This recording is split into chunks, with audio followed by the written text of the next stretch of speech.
Pernah lihat function JavaScript kayak gini? Kalau belum, sini maju ke depan kelas. Ini adalah soal JavaScript yang muncul di LeetCode. Buat yang nggak tahu LeetCode apa, tonton video yang sebelumnya ya. Di soal ini kita diminta untuk membuat sebuah counter. Kita diberikan sebuah fungsi bernama createCounter yang menerima sebuah number. Kebetulan di sini kita ngirimin angka 10. Kalau dilihat fungsinya, aneh ya, mirip kayak recursive tapi bukan recursive. Di sini kita punya nested function. Ada function yang dibuat di dalam function. Ya, ini adalah sebuah closure. Untuk memahami closure, kalian harus paham dulu beda antara global dan private variable. Coba kita lihat contoh ini. Terdapat sebuah function bernama contoh yang fungsinya adalah menambah variabel n1.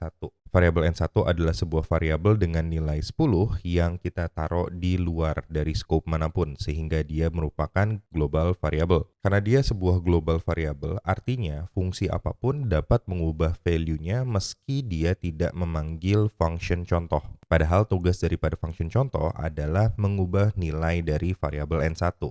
Kode seperti ini rentan banget dengan error karena apabila variabel n1 ini berubah dan kemudian value-nya digunakan untuk fungsi yang lain, kita bisa bayangkan error seperti apa yang muncul. Solusinya gimana? Kita bisa aja masukin variabel n1 ini ke dalam function contoh.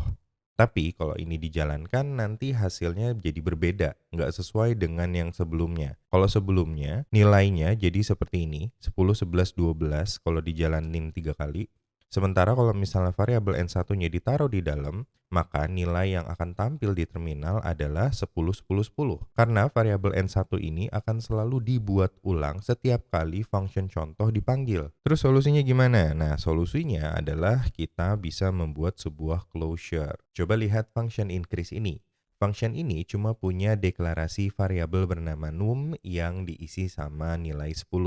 Lalu kemudian dia langsung return sebuah function yang di dalam functionnya ternyata hanya mengubah variabel num yang tadi dibuat. Dengan kode seperti ini, kita kayak bikin variabel global yang bisa diakses sama function lainnya, tapi dalam scope yang lebih kecil. Variabel num sekarang bisa diubah sama function lain, tapi hanya function-function yang dibuat di dalam function increase. Bentuk kode seperti ini digunakan saat kalian menggunakan functional programming. Kalau kalian menggunakan OOP, kalian bisa menggunakan class dan private property. Kalau kalian punya pertanyaan tentang JavaScript, programming, atau development secara umum, silahkan post pertanyaan dan komentar kalian di kolom komentar ya.